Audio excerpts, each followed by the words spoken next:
Chief ജസ്റ്റിസിന്റെ നിർദ്ദേശമില്ലാതെ justice Yashwant വർമ്മയ്ക്കെതിരെ കേസെടുക്കാൻ കഴിയില്ലെന്ന് കേന്ദ്ര ആഭ്യന്തരമന്ത്രി അമിത്ഷാ. ഔദ്യോഗിക വസതിയിൽ പണം കണ്ടെത്തിയതിൽ ജുഡീഷ്യൽ സമിതി അന്വേഷണം നടത്തുന്നുണ്ട്.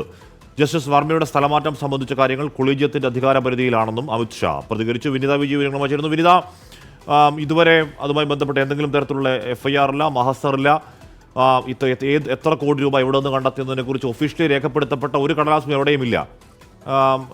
സ്റ്റാറ്റസ് കോ അങ്ങനെ നിൽക്കുകയാണ്.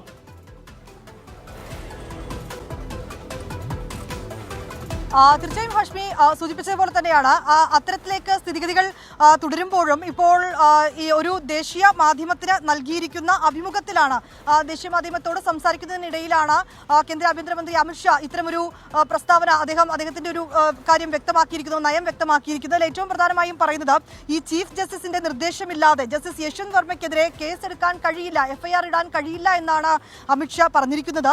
വസതിയിൽ പണം കണ്ടെത്തിയതിൽ ജുഡീഷ്യൽ സമിതിയുടെ അന്വേഷണം നടക്കുന്നുണ്ട്. ആ അന്വേഷണം നടത്തിയതിനു ശേഷം ജുഡീഷ്യൽ സമിതി റിപ്പോർട്ട് സമർപ്പിക്കാം. ആ റിപ്പോർട്ട് വരട്ടെ, അതിനുശേഷം മറ്റു കാര്യങ്ങൾ നോക്കാമെന്നാണ് അദ്ദേഹം വ്യക്തമാക്കിയിരിക്കുന്നത്.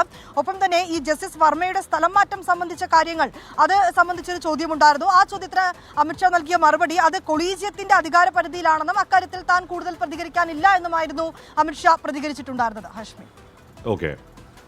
യശ്വന്ത് വർമ്മയ്ക്കെതിരെ ഇപ്പോൾ കേസെടുക്കാൻ കഴിയില്ല എന്നാണ് കേന്ദ്ര ആഭ്യന്തരമന്ത്രി അമിത്ഷാ പറയുന്നത്. നമ്മുടെ ചർച്ചയിലൊക്കെ പങ്കെടുത്ത അഡ്വക്കേറ്റ് M.R. അഭിലാഷ് ഒക്കെ നേരത്തെ ആ ദിവസം ചർച്ചയിൽ പങ്കെടുത്തവർക്ക് അങ്ങനെയുള്ള വലിയ സംരക്ഷണങ്ങളൊന്നുമില്ല, കേസെടുക്കാൻ തടസ്സമൊന്നുമില്ല എന്നൊക്കെയുള്ള ചില വാദമുഖങ്ങൾ മുന്നോട്ടേക്ക് വെച്ചിരുന്നു. എന്തായാലും കണ്ടെത്തിയത് കോടികളാണ്. എത്ര കോടികൾ എന്നതുപോലും നമുക്കിപ്പോഴും വ്യക്തത അവിടെയില്ല.